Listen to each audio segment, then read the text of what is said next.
हिमानी नरवाल, इस वक्त ये नाम पूरे देश में गूंज रहा है। यूँ तो हिमानी हरियाणा के रोहतक की रहने वाली थी। उसने एमबीए करने के बाद लॉ की पढ़ाई की थी। पिछले 10 सालों से वो कांग्रेस में सक्रिय राजनीति कर रही थी। राजनीति में जाने का कारण उसका ये था कि 2011 में उसके भाई कुलदीप की चाकू से गोद कर हत्या कर दी गई थी और उसको एक बोरे में भरकर एक सुनसान जगह पर फेंक दिया गया था। 10 साल पहले उसके पिता ने सुसाइड कर लिया। हिमानी अपने भाई को इंसाफ दिलाने के लिए ही राजनीति में गई थी। फिर धीरे धीरे उसने सक्रिय राजनीति शुरू कर दी, लेकिन पूरे देश में उसकी तब पहचान बनी जब 2023 में राहुल गांधी की भारत जोड़ो यात्रा के दौरान वो कई बार राहुल गांधी के साथ दिखाई दी। उसकी वीडियो क्लिप सोशल मीडिया पे वायरल हुई तो हिमानी नरवाल को पूरा देश जान गया। अब वही हिमानी नरवाल की नृशंस हत्या कर दी गई। हिमानी 27 मार्च को अपने घर से निकलती हैं अपनी मां से बता के कि वो काठवाड़ी जा रही हैं, जहां पर वो एक रोड शो में शामिल होंगी जिसमें पूर्व मुख्यमंत्री हुड्डा आने वाले। 4:30 बजे वो अपने घर से निकलती है। फिर वो विजयनगर कॉलोनी जाती है जहां वो एक मकान लेकर रह रही होती है और उसके बाद वहां से वो दिल्ली के लिए रवाना हो जाती है। रात 9:20 पर हिमानी की आखिरी बार उसकी मां से बातचीत होती है और फिर अगले दिन 28 तारीख से उसका फोन स्विच ऑफ आ रहा है। अब क्योंकि रात में हिमानी ने मां को बताया था कि वो कल बहुत बिजी रहेगी, उसको फोन भी मत करिएगा, इसलिए घर वालों ने ख्वाब में भी नहीं सोचा था कि हिमानी कहाँ गई है या हिमानी के साथ कोई दुर्घटना हो गई। अगले दिन यानी कि 1 मार्च सापला बस स्टैंड है, वहाँ फ्लाईओवर के पास झाड़ियों में कुछ लोगों को एक संदिग्ध सूटकेस पड़ा हुआ दिखता है। उसके आसपास जानवर घूम रहे होते हैं तो इसकी सूचना पुलिस को दी जाती है। पुलिस जब मौके पर पहुंचती है और उस सूटकेस खोलती है तो ये देखकर अचंभित रह जाती है कि उसके अंदर एक महिला की लाश पड़ी थी।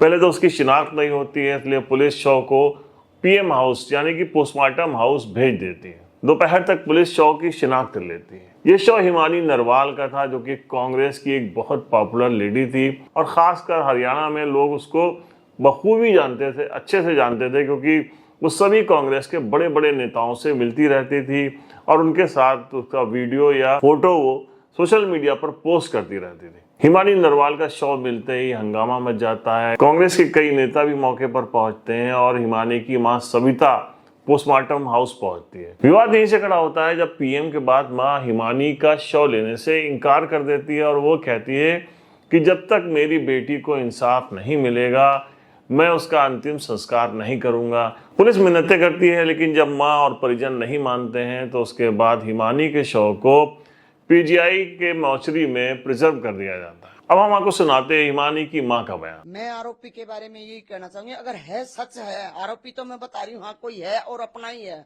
नजदीकी है, चाहे वो पार्टी से जुड़ा हो, चाहे दोस्त हो, कॉलेज का हो या कोई मतलब रिश्तेदार हो, तो वो ही बंदा मेरे घर तक आ सकता है जिस पर वो बहुत हद से ज्यादा विश्वास करती है। और उसका विश्वास अगर कोई तोड़ता है, मतलब कुछ भी एक भी लफ्ज गलत, तो वो उसके लिए मतलब एक्शन उठाती थी, चाहे वो मतलब कोई भी क्यों, चाहे वो उससे 4 गुना बड़ी उम्र का क्यों ना हो, वो किसी का भी मतलब गलत बर्दाश्त नहीं करती थी। उसके साथ क्या हुआ क्या नहीं हुआ, किसने क्या किया, जो पकड़ा गया है उसने भी कुछ गलत हरकत करने की कोशिश करी, उसने एक्शन उठाया है तो उसके साथ कुछ गलत हादसा हुआ है। मैं ये मतलब 100% कह सकती हूँ, वो किसी का एक लफ्ज भी गलत बर्दाश्त नहीं करती। तो इसके बाद राजनीति शुरू हो जाती है। कांग्रेस के कई बड़े नेता हिमानी के घर पहुंचते हैं। स्थानीय विधायक फोगाट एक ट्वीट करती हैं और ट्वीट में बहुत सारे आरोप लगाती और वो मांग करती हैं कि जल्द से जल्द हिमानी के जो मौत का मामला है इसका खुलासा पुलिस करेगी और उसको इंसाफ मिलेगा। उधर भूपेंद्र सिंह हुड्डा का भी बयान आता है और वो कहते हैं कि 28 फरवरी को उनका कोई भी रोड शो नहीं था और काठवाड़ी तो उनका जाने का कोई कार्यक्रम ही नहीं था। पुलिस के लिए अब मामला बहुत चैलेंजिंग हो जाता है। अब विजयनगर जहां हिमानी रहती थी वहां से घटना स्थल,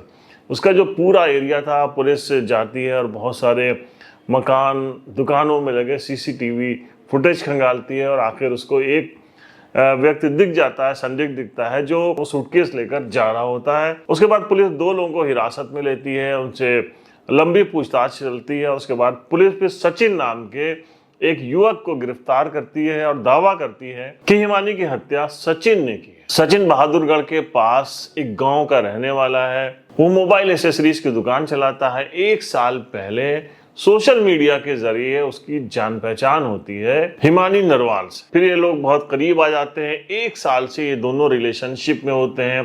पुलिस का दावा है कि सचिन का कहना है कि रिलेशनशिप में होने के बाद धीरे धीरे हिमानी का जो व्यवहार था वो बदलने लगा। वो उससे पैसों की डिमांड करने लगी। जब आए दिन वो पैसे मांगने लगी तो फिर सचिन ने जब मना किया तो फिर वो उसको ब्लैकमेल करने लगी। सचिन बहुत ज्यादा पैसे दे चुका था। इस हद तक वो परेशान हो गया कि उसने फैसला किया कि वो हिमानी की हत्या कर देगा। 27 फरवरी को हिमानी को उसने योजना के अनुसार तैयार किया और कहा कि हम लोग एक शादी में चलेंगे दिल्ली। हिमानी घर से कांग्रेस का रोड शो बताकर आई। ये लोग उस रूम पे मिले, वहाँ हिमानी तैयार हो रही थी और तैयार होने के दौरान ही सचिन ने मोबाइल का जो चार्जर होता है उससे उसका गला कर दिया और उसको मारने के बाद उसके ही सूटकेस में उसकी बॉडी को रखा और फिर अंधेरा होने के बाद उसको ले जाकर बस स्टैंड के पास फेंक दिया। तो किस तरीके से जो हिमानी की माँ सविता है उसने अपने घर में 3 लाशें देखी हैं। पहले उसके बड़े बेटे कुलदीप की हत्या हो जाती है, उसके बाद उनके पति सुसाइड कर लेते हैं और फिर अब ये हिमानी की हत्या होती है। बड़े बेटे का बोरे में शव मिला था जिसके हत्यारों को आज तक वो सजा नहीं दिला पाई है। इसीलिए उनकी मां सविता का कहना है कि अपनी बेटी के हत्यारों के लिए वो आर पार की लड़ाई लड़ेंगे।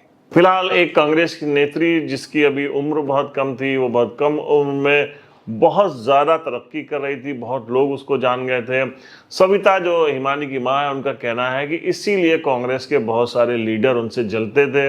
हत्या के पीछे कोई ना कोई ये कारण है।